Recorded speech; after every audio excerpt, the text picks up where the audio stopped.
There's very little incentive to work on something that has a small probability of affecting the next election. There is no good news for humanity, and in politics at least, there is no benefit to be the bearer of bad news. Everyone wants to be at the ribbon cutting, not at the factory closure.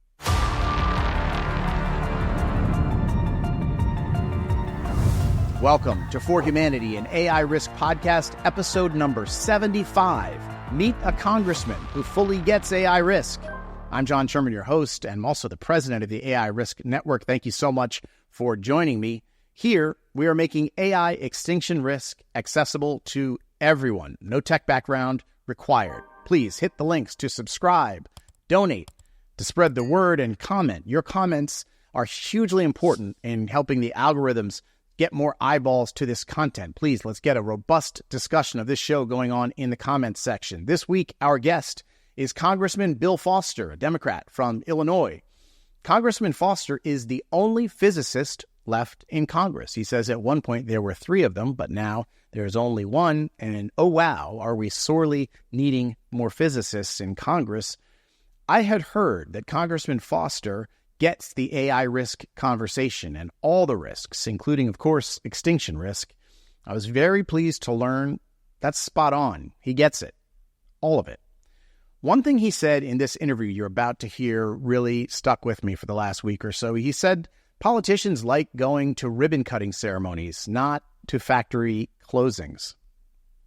Nothing shocking there, but if you apply that to our endeavor here on the AI Risk Network, making AI extinction risk kitchen table conversation on every street, AI risk conversation has exactly zero in common with a ribbon-cutting ceremony. I can tell you from personal experience, being the bearer of bad news, maybe the worst news, is no fun at all. And what we need is our elected leaders to step up, do the hard thing, talk about the bad news that no one else wants to talk about, and get ahead of it by making really hard choices. And yet their heads are at, how can I find more ribbon-cutting ceremonies to attend? Therein lies a large part of our problem. If we had 435 Bill Fosters in Congress, I think our kids would be much, much safer from AI risk, including extinction risk. I found this conversation really interesting and really encouraging. I hope you will as well. All right, Congressman Bill Foster, thank you so much for coming on For Humanity. Really appreciate your time. I'm happy to be here. I was just saying this seems to be Physicist Week here on the pod. Yes. We had Stuart Russell on recently. We like all the physics legends, yourself included. I was doing a little research on you, and I saw something you and I have in common, which is we happen to have attended the greatest institution in America for our undergraduate studies. Of course, the University of Wisconsin-Madison. Absolutely. My dad was actually dean of the law school there for a while. I grew up on Lake Minnesota. Wow. Sailboat race. You grew up in Madison. That's right. Yeah, you on the sailboat racing team? I was not on the sailboat racing team. You missed an opportunity. That's amazing. Madison is one of my absolute favorite places on the planet. I just love it. So, and then you went on to get a PhD in physics from Harvard, which I did not. But so be it. You left me one stop short on the train there. Yeah, and somewhere in between, I made a detour into theater stage lighting. Back when I was 19, my little brother and I started the company that now makes most of the theater lighting equipment in the United States. And so, wow, it's out in Middleton, Wisconsin, which you may remember, out in the suburbs of Madison. Sure. But it's got about 1,600 employees, and we're 90% of the lights on Broadway and 50% of touring rock and roll, and just 70% of churches, schools, community theaters. And so I ran it for a while, and then returned to my first love, which was physics. And spent 25 years, smashing protons and antiprotons together to make particles that haven't been around since the Big Bang. So amazing, and that makes you somewhat not unique, but certainly rare on Capitol Hill. Not a ton of physics majors up there. No, there was a golden moment not long after I entered Congress when there were 3 physics PhDs serving as members of Congress. Wow! But now they've retired, and I'm pretty much all that's left here. For several years, I was the only PhD scientist of any kind on either the House or the Senate. Wow. And so now in the age of artificial intelligence, your physics background is more valuable and important than ever before. So I'm gonna go straight to the cut to the chase here, sir. What is your perspective on AI risk? What are the risks of artificial intelligence that concern you the most? Well, one of the reasons that I got into politics was the residual guild of physicists over nuclear war. And this is not a threat that is different in magnitude than that. I think it's much less known because we've sort of understood on the basis of more than 70 years experience what the risks of nuclear war are. And they're not zero, but this is a risk that we haven't mapped out yet, and we don't have a lot of experience with it. And, there's a narrow path here, and we can screw up either way by over-regulating or under-regulating AI. And this is and so we just have to keep our wits about us. We have to look at both sides of every question here. On Capitol Hill, Sure. It's pretty much, there's one point of view that is, we can't let China beat us. All right. And this is sort of a very understandable thing in terms of, the human tribal response and actually the preference for a system of government that actually respects human rights. And that's, something that's I strongly support. Sure, a legitimate concern. On the other hand, you can mess up by focusing so much on the competitive threat that you forget about the big threat to all humanity. And and so it's interesting. I've been making noise about this inside the Democratic caucus, at least for ever since 2013. When I returned to Congress. I first entered Congress in 2008 and then was lost in the Tea Party wave election, came back 2 years later. And during that time, actually, when you lose an election, you sort of go through this interesting, different phases of mourning. The first thing is, screw democracy and screw the people of Illinois. If they really don't want a physicist, then they can go find someone else. And so... But then you go down, you make a list of everything else you might want to do with the rest of your life. And number 2 on that list, behind trying to return to Congress, I was interested in using the webcam and neural networks to look into the student's face and basically make an AI tutor. And now there are, dozens or probably hundreds of startups doing that. Yeah. But this was back in 2011, around 2011 when I was out of office. I actually, I actually bought an NVIDIA card that I never powered up with the intention of using that for neural networks. And so, wow. And so, I've been watching this for a long time. The first time I ever remember thinking about it actually was back in high school. I watched on TV, one of the broadcast networks. They had a show about how IBM was using computers to design computer chips. And I said, how do we know that computer didn't sneak something in and is starting to make a whole branch of computers that are going to be conspiring against us. And, probably, 20, 30 years later, when I was actually using computers to design chips, one of the things I'm proud of is I've designed and built 10 integrated circuits and everyone's worked the first time.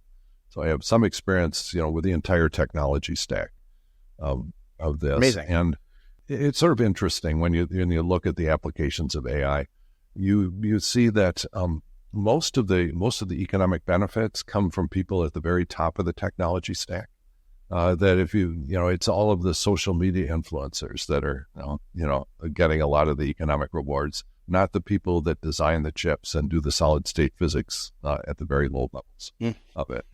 And it's sort of, and that's not new. It's sort of like movie stars, right? Right. It's not the people who designed the cameras and the film that got the economic rewards. It was the movie stars. Now it's or even the fame, and now it's the podcasters, stuff, right? Right. I'm still waiting for that, but we'll see. Nope. So let me ask you this, sir. When I like to talk to people about AI risk all the time, and I kind of walk them through my sort of standard outlook on it, I want to walk you through it and see sort of where you're on board, where you're off board. So I say to people, there are 3 things you need to know about AI extinction risk. And that's where I sort of focus specifically. There's a lot of risks, obviously, but I'm mainly focused on extinction risk. We'll talk about some of the other ones. I say the first thing you need to know is that the makers of these models openly admit, and the world's leading outside experts agree, that they have the near-term future potential to kill us all. that this is just a fact, that this is like a fact that people don't really know, but this is what we're dealing with. Are you on board for that? Yeah. Well, I think that then the next question is, why do people dismiss those sort of statements, which have been happening for a while? Sure. And a lot of people say, oh, they're just trying to make their technology sound important so they can raise a lot more money.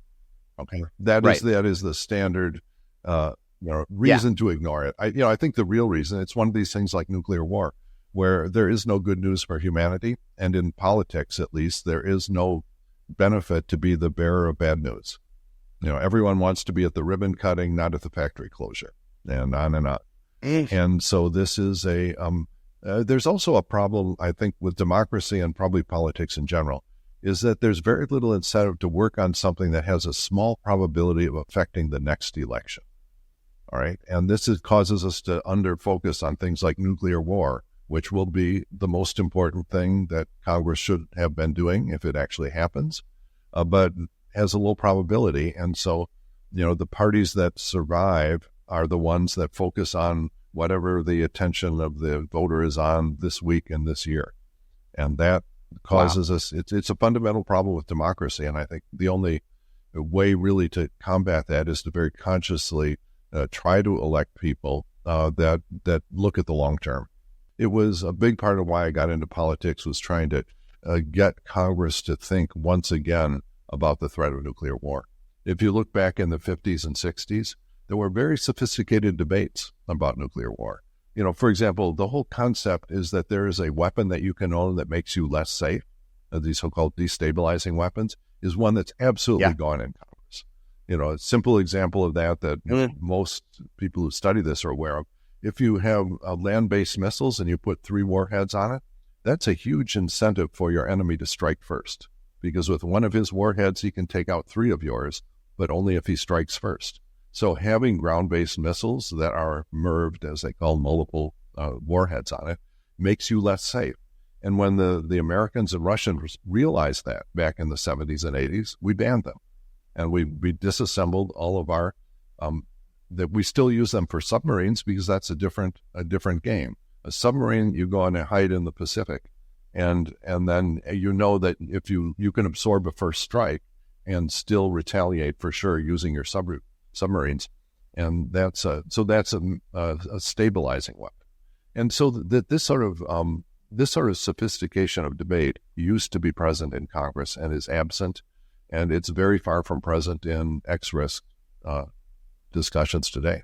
Fascinating. I have to tell you, so I grew up in D.C. You grew up in Madison. I grew up in D.C. And my father worked on Capitol Hill for 45 years as a congressional staffer, and then went on to work for NNSA and worked for the State Department doing some landmine stuff. Who did he work for? So he worked for Bob Carr, Tom Downey, Les O'Coin, did some work for Tom Harkin in the Senate a little bit, but was basically doing weapons stuff, defense stuff. Yep. My mom and dad actually met on Capitol Hill.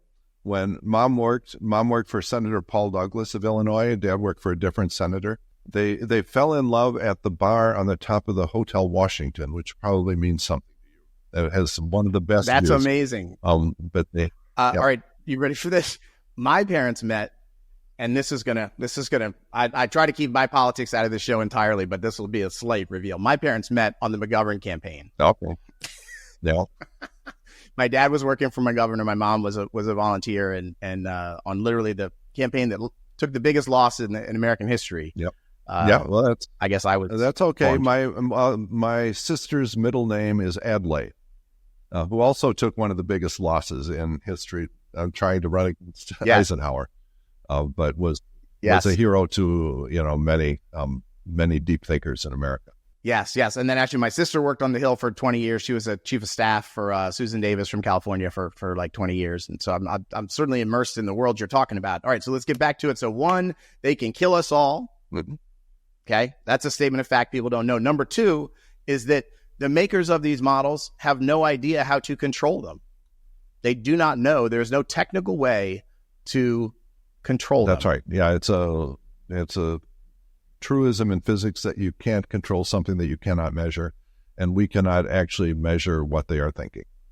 And I'm very concerned that's about to get worse really fast, because the way these things operate so far. They have large language models that describes in English or in words the next steps in their thought process, and then that's fed back, and then those next steps are executed. And so now they are discovering that you can do much better. Instead of writing down your next steps in English, you write it down as a big opaque matrix of numbers that describe, the error matrix of how well you're doing.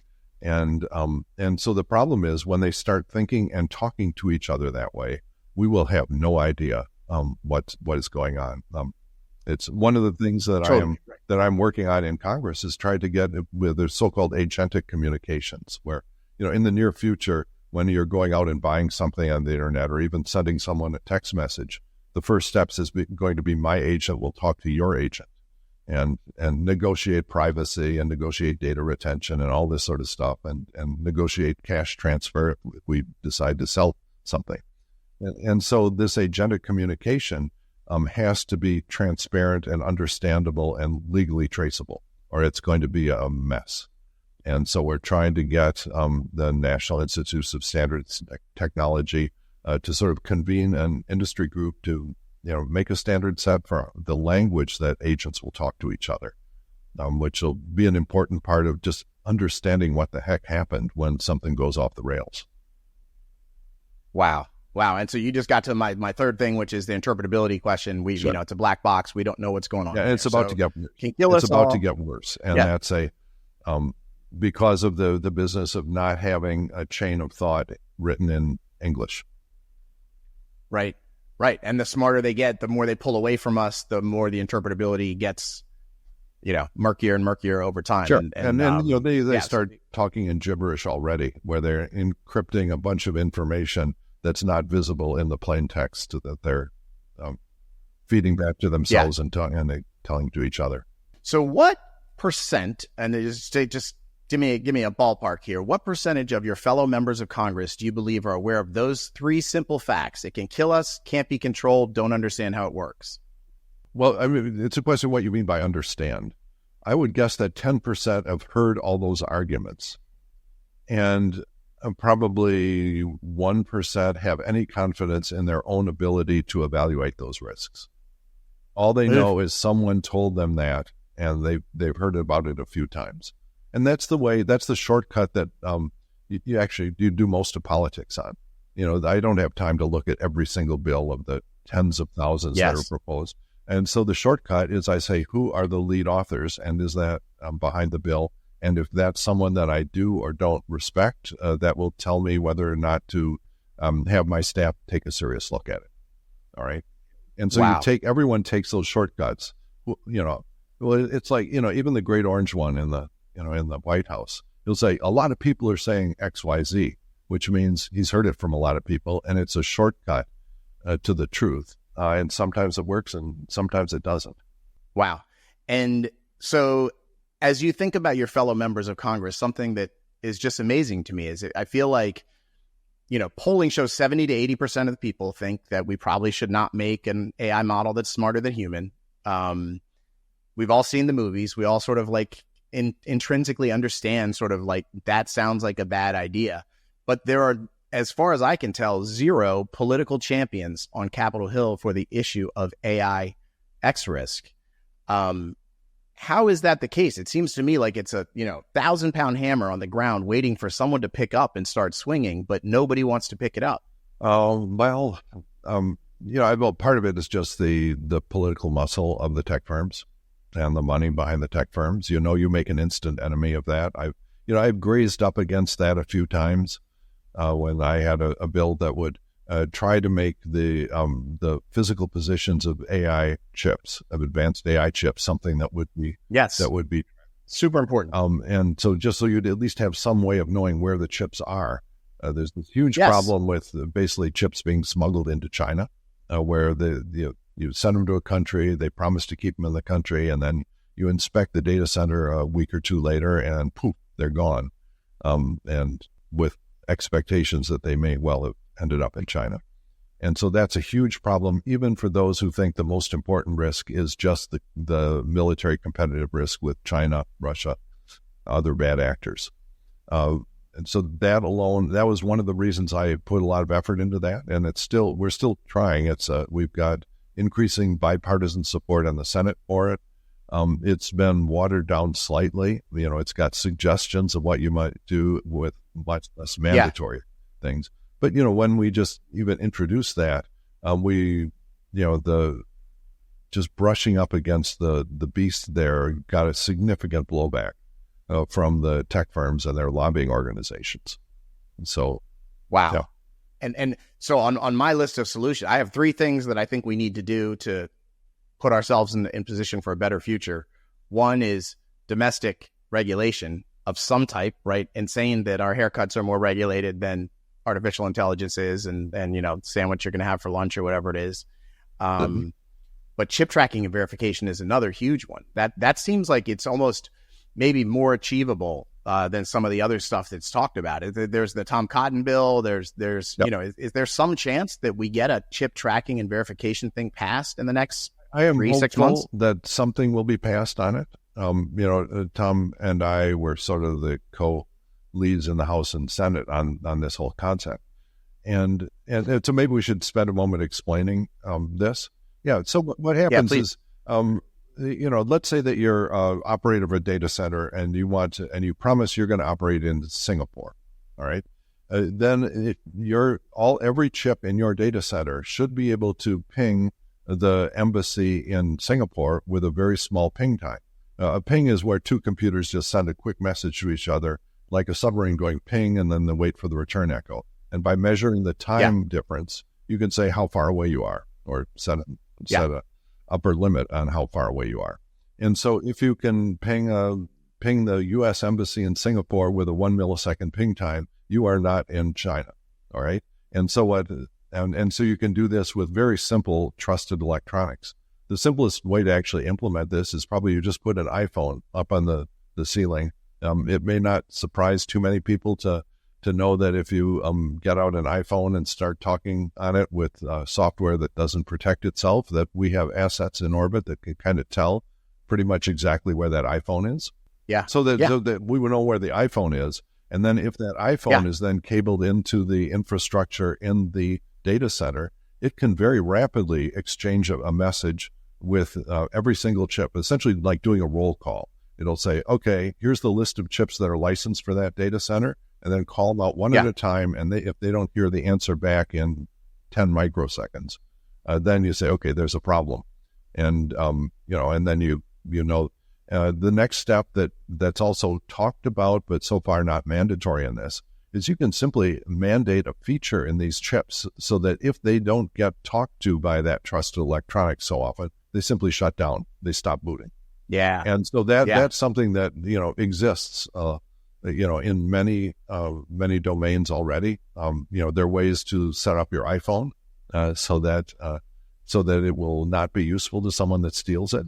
And so that technology all exists. The hooks to do it are built into NVIDIA's latest and greatest chips, but they simply have chosen not to program it that way because they really want to sell these chips into countries of intermediate trust level, like, say, Saudi Arabia, and where you don't really know. There are two things you have to worry about. One is just the physical chips being stolen, and that's what the Chip Security Act is about, to just mandate that you keep track of your chips after you've sold them, and that you have a way to know where they are, a verifiable way to know where they are.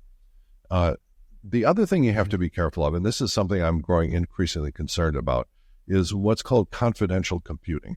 And this is the ability for cloud providers, AI cloud operators, to offer computing to people, and they don't know who they are. It's completely anonymous.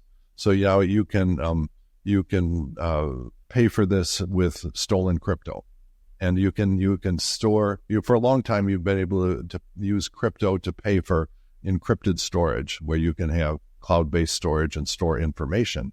But so far, you haven't been really able to get your hands on the compute necessary, because if you're talking about a rogue AI, how will it propagate? How will it reproduce itself? It needs 2 things. It needs storage, and it needs compute. And for a long time, you've been able to buy the storage, and there are lots of crypto that gets stolen with AI every week these days.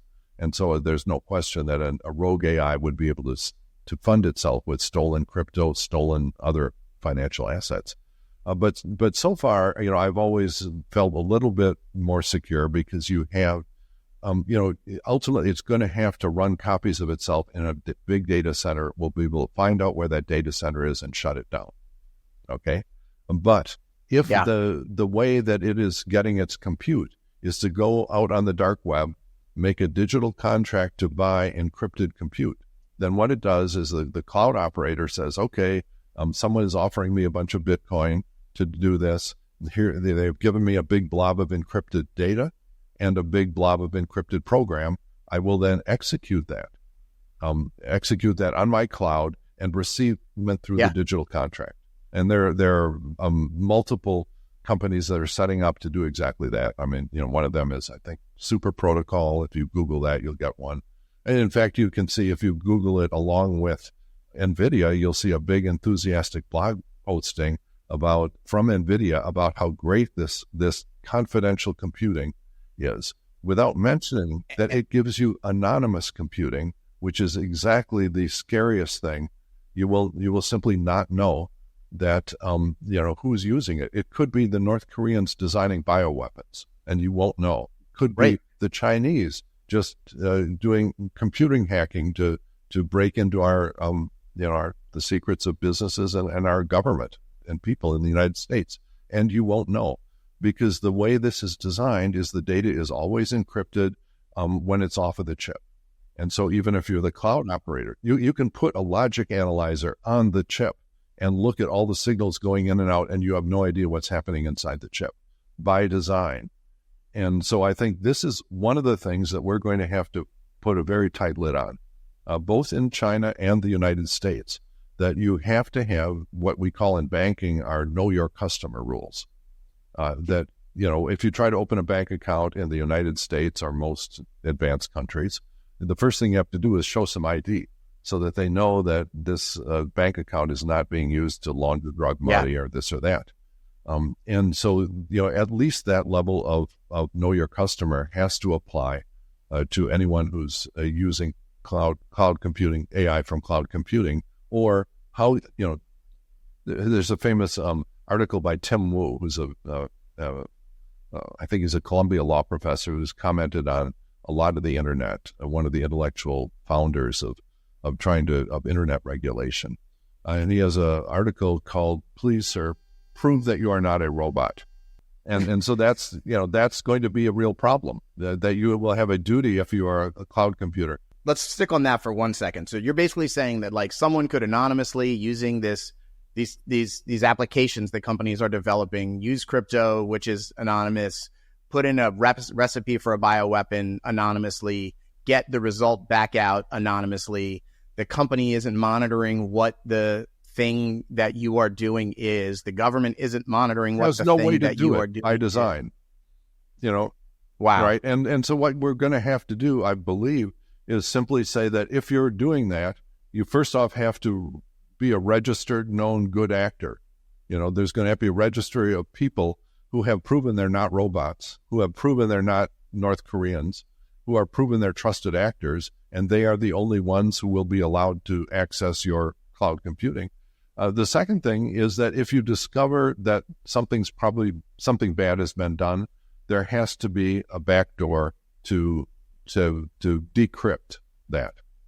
And, there will be a very deliberative legal process. You don't just want to have someone, I'm sort of suspicious, I'm going to go and spy on you. Because there's a real competitive concern about one competitor stealing the information from another because they're sharing a cloud facility. That's a real worry, and the original motivation for this. But it's not okay if you discover that there is a network of Koreans or an anonymous computer network propagating itself. You have to be able to say, okay, you go to a judge, you convince the judge that something bad has happened, and he gives you a warrant to go decrypt that information. Someone has to have a responsibility to keep that decryption key, to figure out what the heck you were just doing on that. When I was 15 years old, I decided I wanted to be a TV news reporter. There are 4 major national awards a TV news reporter can win: the Peabody, the DuPont Columbia, the National Emmy, and the National Edward R. Murrow Award.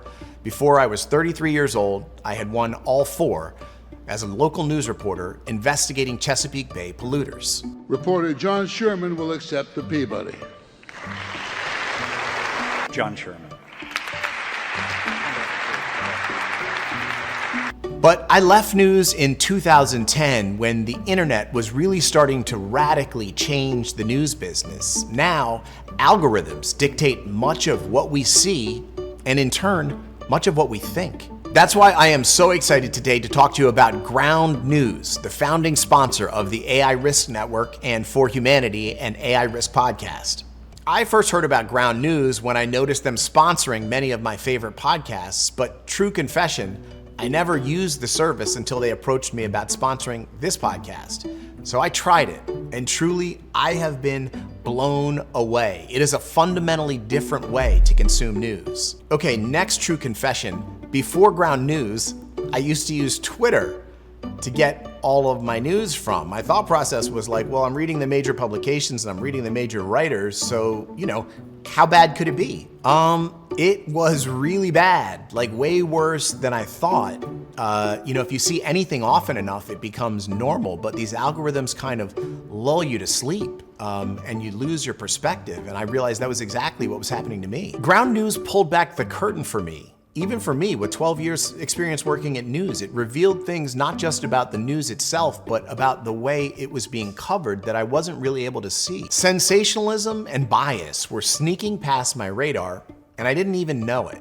Ground News lets me compare headlines and know going in the biases of the publication, so before I ever read a word of the article, I understand the frame around it much better. So as an example, let's take the historic defeat of big tech in the US Senate when the proposed 10-year state AI law moratorium was crushed by a vote of 99-1 at 4 a.m.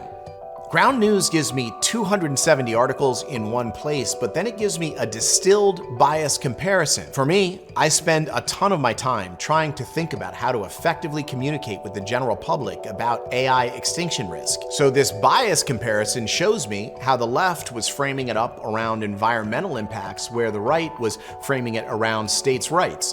That is really informative to me as I try to form my opinions and make decisions about how I'm going to communicate about AI extinction risk with the general public going forward. I also absolutely love this feature called Blind Spot. It shows you what stories are being covered super heavily by one side. These are stories in your algorithm you just might miss because you don't know they're out there. So, if you want to support the AI Risk Network, there is nothing more powerful you can do in terms of showing your support than subscribing to Ground News and using our custom code. There's a QR code right here. There's the URL right here.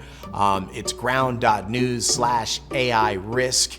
They will know everyone who's using that came from right here. It's incredibly important that we ring that bell a lot and get a lot of subscribers into Ground News. So please go sign up, do it. You'll be glad you did. Ground News and the AI Risk Network want to form a long-term relationship and partnership, but that depends on one thing: our viewers actually subscribing to Ground News. So I need you to go in to your phone, to your laptop, to wherever, ground.news/AI risk. Sign up. You'll be able to support the AI Risk Network tremendously and get the perspective on your news that you have been lacking. It is so important. Please do it. All right, now back to the show. And are these things operational now? And couldn't somebody in just some rogue country where that's outside of international coordination just build a compute center that says we're going to let anybody rent it out to do whatever they want? That is why the Biden administration had this tiered access, where if you wanted high-end AI stuff, you had to be a trusted democracy of the free world. And if you were on the list of known bad actors like China, Russia, Iran, North Korea, you name it, you could not have the equipment sent in. And then then there's a gray scale of intermediate cases. Countries like Saudi Arabia that our wonderful president is apparently going to give large amounts of supercomputing AI capability to, because they figured out what his price is. So this is it's a big worry that these countries of intermediate trust could say, okay, we have all these devices, and we have no idea. We're just offering all of this anonymous compute to companies all over the world anonymously, and we have no idea and no technical means to be able to figure it out. Now, this is technically this is analogous to the battle that iPhone has been having. If you remember when there was an iPhone for a known terrorist, and then Apple, by design, does not keep the decryption keys necessary to jailbreak and get at the information in the iPhone. And they said, I'm sorry, we can't, we have no technical ability to break inside the iPhone of someone who is a known criminal. All right. And they have designed it that way. They didn't have to. In fact, they sell iPhones into countries like China where there is a mandatory backdoor. If you an iPhone in China, Interesting. You can. So it's possible. Yeah, no, it's possible. It's a design choice that you make, and that exact technology. It actually came up in a situation where there was a company that makes integrated circuit, the chip design software, and I won't name the company, but they got caught. They were actually had their employees install in a Chinese military university several workstations with advanced chip design software. Okay, about as bad as you can get, and they got a $100 million fine for doing this. But then when it came time to revoke the licenses and take it back, that was a non-issue. They simply stopped issuing licenses for this, and the software died. The software was tied to a hardware platform, and when the software license expired, you didn't have to physically go back and recover the machines. You stop renewing the license, and you can use that technology, which is deployed at scale, and including very similar technologies are used for the confidential compute that NVIDIA uses, for example, and many other companies. And so this is a known technology, and it's a design choice that we can make or not to simply make time-limited licenses that have to be renewed. So that if you're breaking the rules, you're not getting the license renewed, and that seems sensible to everyone, unless your business model is to sell a lot of chips to countries of concern. One of the most challenging things I think about this whole AI regulation picture is the way that things are normally dealt with in Washington, where issue comes up, it's maybe going to be dealt with for 10 or 15 years. And in years 2, 3, 4, you deal with the lowest hanging fruit, the easiest stuff. And in years 5, 6, and 7, you get to the intermediate, and maybe you get to the advanced stuff in 10 years and maybe not. The timing on this thing just does not work with the traditional Washington timing. I've done a few lobbying visits when I was volunteering with Pause AI, and I did a couple lobbying visits, and I would say to the congressional staffer, it's like, I know you're used to dealing with juggling apples and oranges, and you're juggling them, and it's hard to figure it out. And here we are taking a flaming basketball and throwing it at your gut right while you're juggling those apples and oranges. And I didn't mean to set it on fire. I didn't set it on fire. I didn't even mean to throw it at you, but it's coming at you whether you like it or not. Yep. No, it's true. We're not set up, particularly in the U.S. Congress, in the House of Representatives, for example. The number of committees that claim they are dealing with information technology is 7. Okay, so if you want an online privacy bill that really touches all the bases, you have to touch 7 committees, and that means you have 7 territorial committee chairs that think they are going to be the ones who write the AI bill, which is why we have passed nothing for privacy, for example, and essentially nothing for AI regulation. And so most advanced countries, sort of seen the light, and they have a full standing committee that deals with information technology. And that should have been done a decade ago in the United States. But of course, you run into this problem that there are these little fiefdoms of people that, and it's not just the chairman, it is everyone who's built their seniority in one little committee, and with the dream that they're going to have power when they reach enough seniority in their committee. And the last thing they want to do is to have the jurisdiction of that committee transferred to a new committee that's going to do everything related to information technology, so that's one of the reasons why we're not set up for dealing with this. One of my Republican partners in this, Jay Obernolte, who's got He's got a degree from Caltech, did actual AI. He's sort of the other AI programmer in the U.S. Congress, and understands this stuff. He was the chair of the co-chair of the AI task force, and he was trying and hoping to get the task force upgraded to a select committee with an eventual trajectory toward being the IT committee. And now apparently the blowback from individual committee chairs is such that Speaker Johnson is not going to even renew the task force, much less upgrade it to a committee with actual legislative power.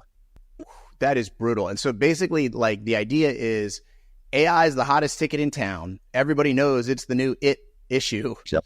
And all these 7 committee chairs don't want to they want they want the hot. They don't want to let, that slide down the hall to something they're not involved in. And I have to imagine a part of this is there's a ton of money swirling around these issues as well. I'm not sure that the money drives the congressional dysfunction. I think that's more or less, people just, they spend their career in line, try to get seniority on some subcommittee on energy and commerce. And then, and when they're heavily invested into that, it's a tough thing. It's one of these things like trying to get Congress to vote to get rid of gerrymandering, which everyone agrees is horrible, but the members of Congress were all elected under a system that allows gerrymandering.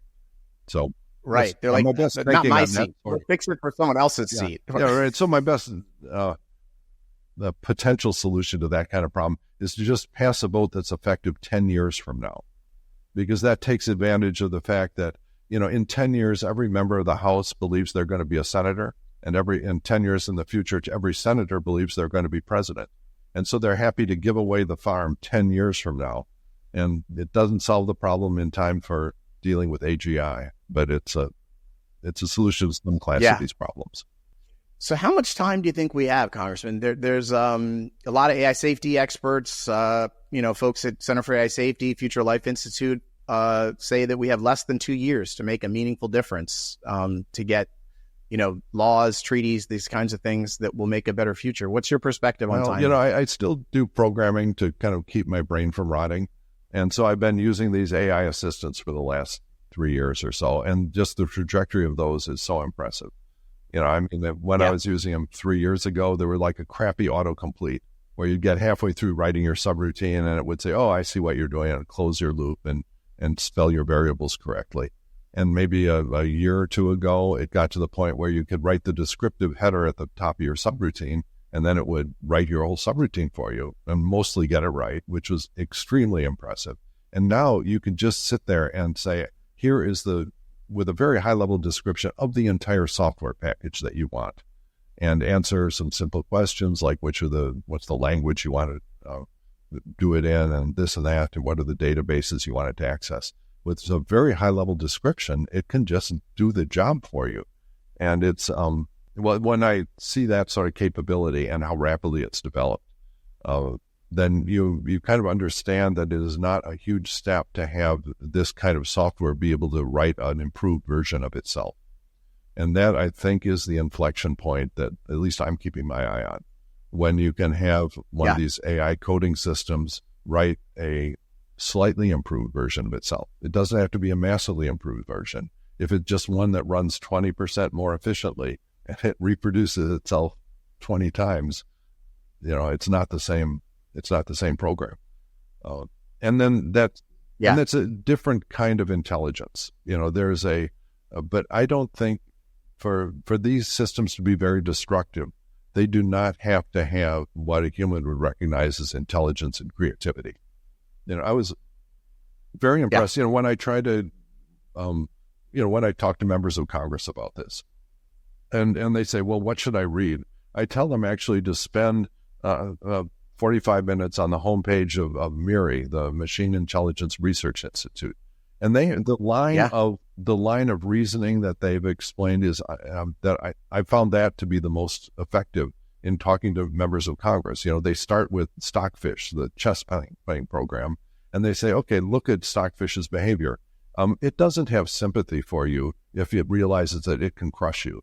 It just crushes you because it's programmed to win in the smallest number of moves.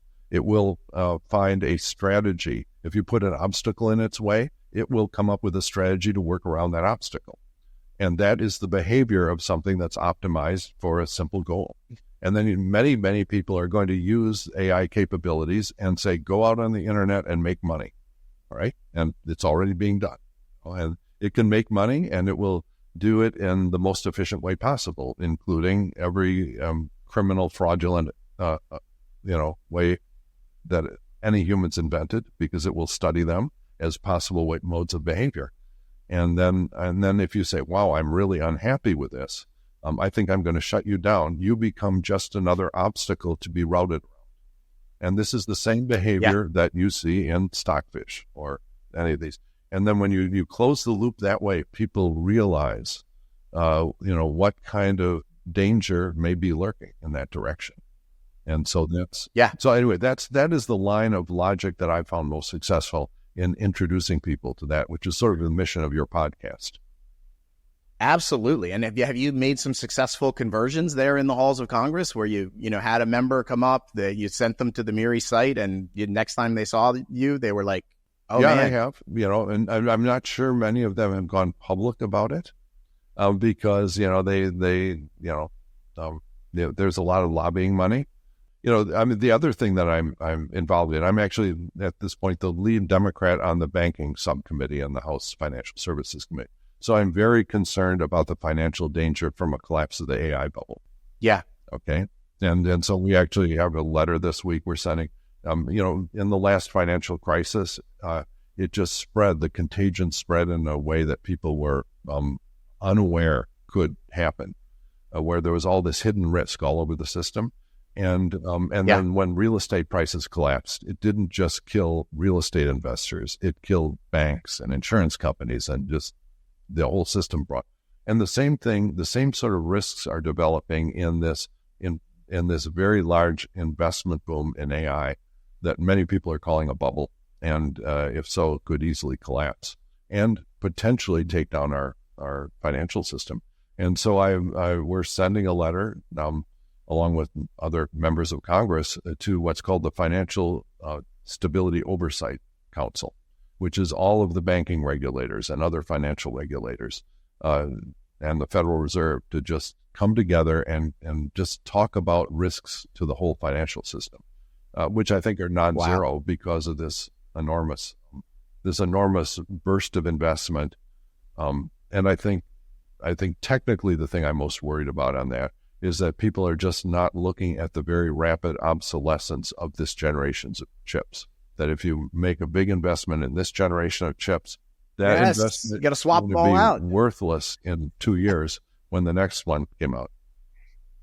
I've been saying to these people this week that people don't realize if you build a data center the size of Manhattan and it's filled with chips the size of your thumb, and they're all obsolete 2 to 3 years from now, you literally have to go in and switch all of those chips out, right? Yes, and it's not clear that you can just switch out the chips. You may have to rip all the fiber optic cables and everything, the cooling systems. These are undergoing upgrades on all dimensions.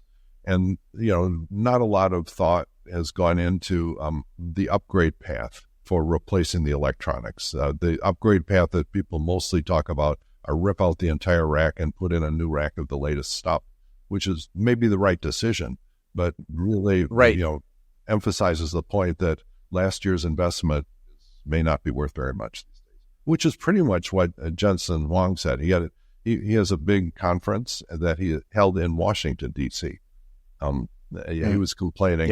When I was down talking to him at the reception, he was complaining that he came to Washington, D.C. with the hope that he'd have Donald Trump come and talk at his conference, which is a huge, very well-attended conference. But Donald Trump was off in Korea shaking hands with Asian leaders or whatever he does when he's off in Asia. And so he didn't attend the conference. But at Jensen's big presentation, one of the points he made was the next generation is so much more powerful than the current generation that basically, he didn't say it quite this way, it's not going to be worth even running the current generation stuff when the new generation comes out. And that is not what they've been telling their investors. Okay. They've been telling their investors that this is going to be like a normal data center where maybe you'll run the chips for 5 years and then you'll replace them. And if you get that number wrong, you're not in good shape financially. Sure. And we don't have enough of these chips anyway. They like physically don't exist enough to, Well, they're also technologically disruptive breakthroughs. The one that I'm really as impressive as anything is a company called Cerebras, that what they've finally gotten wafer scale computing to work. So normally you make these big wafers that are like 12 inches in diameter, and then you take those and you chop them up into a bunch of little chips, and you test each chip and you wire them together and you connect them, blah, blah, blah. But they said, let's not do that. Let's keep the entire wafer and do the communications on the chips. And people have been trying that for at least 20 or 30 years. They actually made it work. They actually tested and proved it worked at Argonne National Laboratory in my district. But now they've found that they can make, if you just go to their homepage, that they're at least claiming that they can do AI computing, 10 or 20 times more efficiently than the latest and greatest of the NVIDIA equipment. Now, to the extent that that's true, all of a sudden you're going to have a bunch of stranded investment in last year's stuff. There's another whole avenue having to do with optical AI computing, and some Chinese papers on that have gotten some, that could be a couple orders of magnitude more energy efficient to do it using optics instead of electronics. So let's talk about these data centers, these compute clusters, and what is being asked of the American public. We are being told that every state, every county, basically, it's got to get this stuff. It's got to go everywhere. It's going next to schools, going next to neighborhoods. In the election that just happened a couple of weeks ago, in places where data centers were a big issue, the people opposing data centers were big winners. Yep. It appears like there is a groundswell of opposition in America to these data centers that they want to put in our neighborhoods, in our communities, next to all this stuff. And it strikes me like this. You ever been in somebody's kitchen and you see like they have like a in-the-wall USB dock? Yep. Like 2 seconds. No, it's not USB-C. It's not micro. It's like the old USB. Yeah, it's like old hotels have this, right? Yes. And you're like, when they put that in, someone was like, cool, we're going to be so current. We're going to be current for like the next long run. And then came the next USB, and then came the next USB. And like the idea that we are going to build something in 2025, these data centers take 10 years to be built and operational. Mm-hmm. So it's going to be designed in 2025 and functional in 2035 is just ludicrous to me. That is, I think, correct. And it is such an obvious point that it's becoming obvious even to some of these clueless venture capitalists and other financial people that are putting a lot of money into things where they haven't consulted with the technical people to find out whether it's actually gonna fly the way they're being told. So I think there's a lot of stuff. Just with my hat on, as the lead dem on the banking subcommittee, I'm very concerned that we should make sure our financial system is protected against a big drop in the asset values. It could happen, and we sure owe it to everyone who elected us to make sure that we're well defended if it does. And what was your perspective on Mr. Altman discussing a backstop from the federal government that, hey, guys, I know I'm out on a limb a little bit here. If the limb breaks, you're going to catch me, right? That was not received well on Capitol Hill. and he walked it back immediately. I think the big step that was walked back was, I think, the chief financial officer made some statement talking about backstops. I don't think it was Salmon. I think he walked it back. But, that it's not just there. This is, after, 15 years in this business, I'm very used to people coming into my office and with some big complicated financial request. And at the end of it, it is they just want to lever up and have the government cover them if they take a risk. If they take big financial risks and it all blows up, they want to be able to walk away with their profits while leaving the taxpayer holding the bag. That happened in a big way in the financial crisis. It happens again actually in our committee having to do with crypto, where we were writing legislation to enable stable coins, and there was an amendment came up from Democrats to say, okay, let's just be sure and have an amendment that says, under no conditions will these new stable coins be bailed out by the taxpayer. And it was voted down by Republicans on a party line vote because, part of the business proposition for stable coins that they're eager to get into is one where they can issue all the stable coins and then if it all blows up, well, we'll have the government come fix it. And that's, this is not new, is the point. This is coming, a new wolf in old sheep's clothing. Sure. So there are lots of risks from AI, and I think the AI safety community leaders have struggled for a long time with sort of like how to approach the other risks other than extinction, because if extinction is your primary concern, as it is mine, it can seem like a waste of time to get into the other risks. However, I have actually come to a fully formed opinion in the last couple of weeks that AI safety needs to run fully as quickly as possible towards the other risks, because those are the things, job loss, impacts on our kids, that are going to matter to people most first. And so like the world where a guy's got a data center next to his house, his daughter is dating an AI, a kid in their school just killed himself with an AI, and we're saying to them, don't worry about that stuff. He's worried about his job too. He's going to lose his job. Don't worry about that stuff. Worry about extinction. That is a losing case. Well, look, a lot of this is happening naturally and will happen without this. I mean, I think Dario Amodei from Anthropic is one of the people that I think is actually being responsible in this area. On the scale of things, I think he really is. And, he understands that if they do their job successfully, they will be one of the most unpopular companies in the world. And because, the business for an ordinary citizen, okay, we have this big data center. It's going to jack up our electric rates because they're putting a big load onto the grid. They will outbid ordinary people for the price of electricity. There's a big narrative, we have to go build a lot of nuclear plants, which we can't do on the time scale necessary. We have to build a lot more generation plants, and we have to burn a lot more coal, or all these things that people are talking about. But what I think is most likely to happen is all these data centers will get built, and then the owners of the data centers, who have very deep pockets, will simply outbid everyone else for electricity. We only need about 10% more electricity. The high end of these predictions say that the AI data centers will represent 10% additional electric consumption. Okay, now everyone can cut their electricity consumption by 10%. Every citizen can. And frankly, if the prices of electricity double, most people would cut their electricity consumption by 10% or maybe more. And so that's where this power is going to come from. That is my guess on the current trajectory we're on, is that we're going to build the data centers, electric rates will double, or something like double.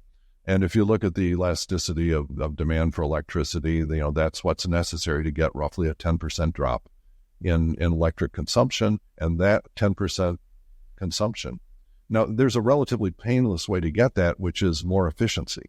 You have more efficient appliances.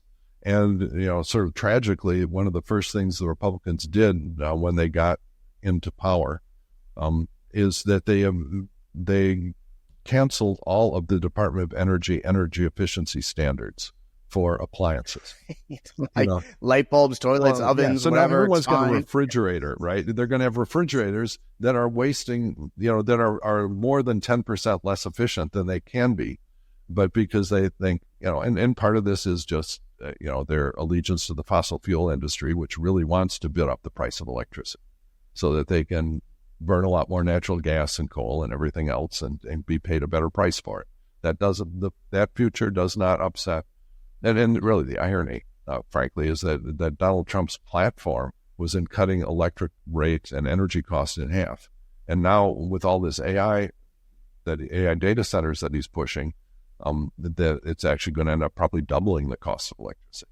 And so you're right. Wow. The business proposition for an ordinary citizen, you've got this AI data center bidding up the price of your electricity, obstructing your view in your backyard, and taking your job is not going to be very popular.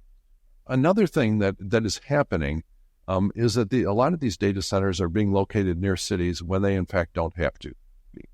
I think Goldman Sachs did a rather complete economic analysis saying, what's the cheapest way to power these things?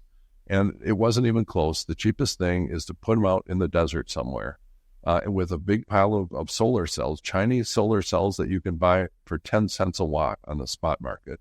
Buy a bunch of Chinese batteries, which are cheaper than anything you can buy anywhere else, and use those to power the data center.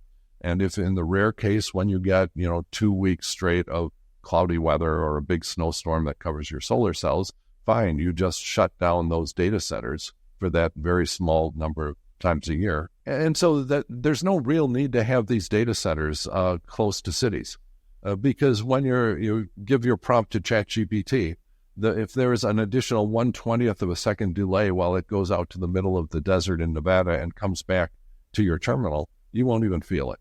So for most applications of AI, you really don't care if there's a fiber optic between. You don't have to string new power lines.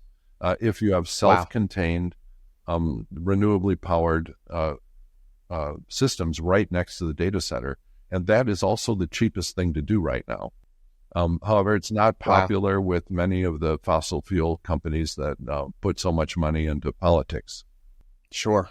All right. Two final questions here for you. One, we just need to talk about because it was so shocking. There was an article in Wired magazine a week or two ago talking about suicidal ideations in ChatGPT that they're experiencing. And it said that ChatGPT is experiencing 1.2 million suicidal ideations every week. That is what OpenAI said, that this is what the system we are seeing, the system observe.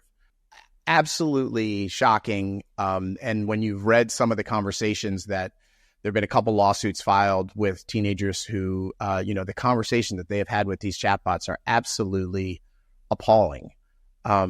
What is your perspective on this? Well, look, part of it's a natural reflection of humanity. Just suicide has been a mystery. From an evolutionary point of view, why did we evolve this, suicide? Under what circumstances is it a useful response to anything? But yet it is there, and it's there in humans and in other species. And so so that's mystery number one. I don't think we understand that. And part of this is simply if you have this many conversations with humans, some of them will involve suicide. Okay. So then the question you have to answer, is this amplifying those thoughts? I remember, when I was a rebellious teenager talking about things with my other rebellious teenage friends, it was sort of a standing joke that from time to time, there was this one bridge that we'd walk over on the way to school and back that we'd all sort of fantasize about jumping off the bridge. And boy, wouldn't that serve our parents right? They'd really regret it, And then this is something that probably a majority of people have had thoughts like that. And then most of them don't take it seriously. But maybe if you're just sitting there joking around with ChatGPT. So I think it's possible that this is, it is obviously very serious when it happens, but it may not be different than just other conversations with other people. So you have to, I'm a big fan of getting data and understanding the data. And then I think there's a real question of if can we just have a requirement that you nudge the systems away from those conversations, so that if someone comes to you with a prompt that looks like they're thinking about it, that you and these are being put on the sort of the back end of these big large language models. The big large language models ingest everything, every novel that's ever had a character commit suicide, so that it knows that this is a possible human behavior. And then what you have to do, what they're doing in many cases, is to just put a back end. Oh, you're talking about nuclear weapons. Shut up, so it's sort of a filter on the output of these. And that's a good first line of defense, but unfortunately those filters can be jailbroken. And you can have really nasty behaviors. One of the groups that's come through talking to me about risk, the bio-risk, described exactly how it would jailbreak. And it jailbreaked every one of the popular models, and it had their laptop out and they showed me how to get them to help a junior high school kid make bioweapons. They said, I'm a junior high school kid that wants to make bioweapons. After the jailbreak, it'd say, here are the companies that will check your ID, and here's the ones that won't. So mail order the necessary equipment from this set of companies because they don't check your ID.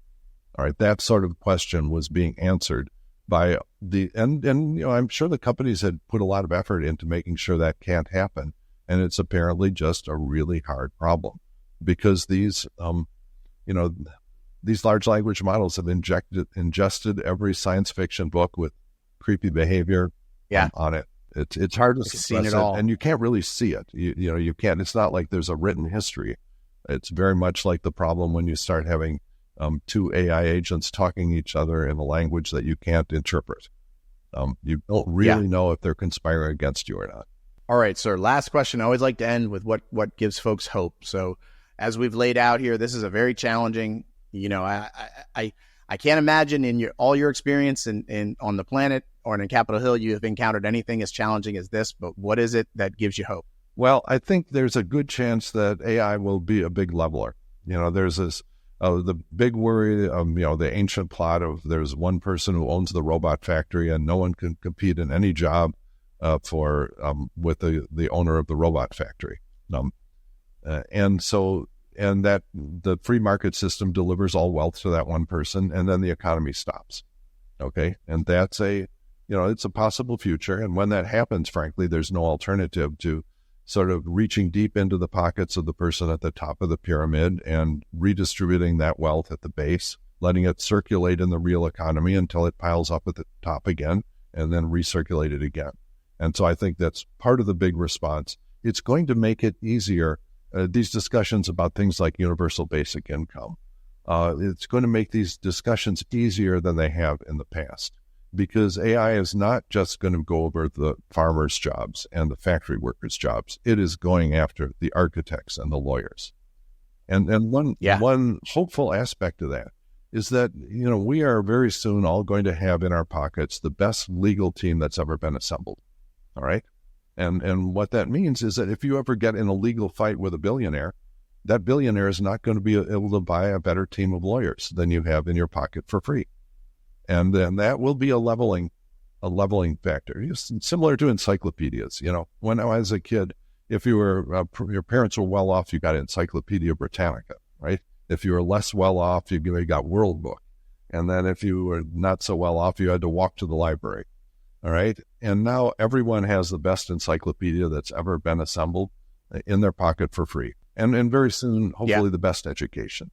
When I looked at the high impact that I could have had I decided to accept my defeat in an election and come back, if I had actually gone off and made an AI tutor, that could have had a pretty big impact as well.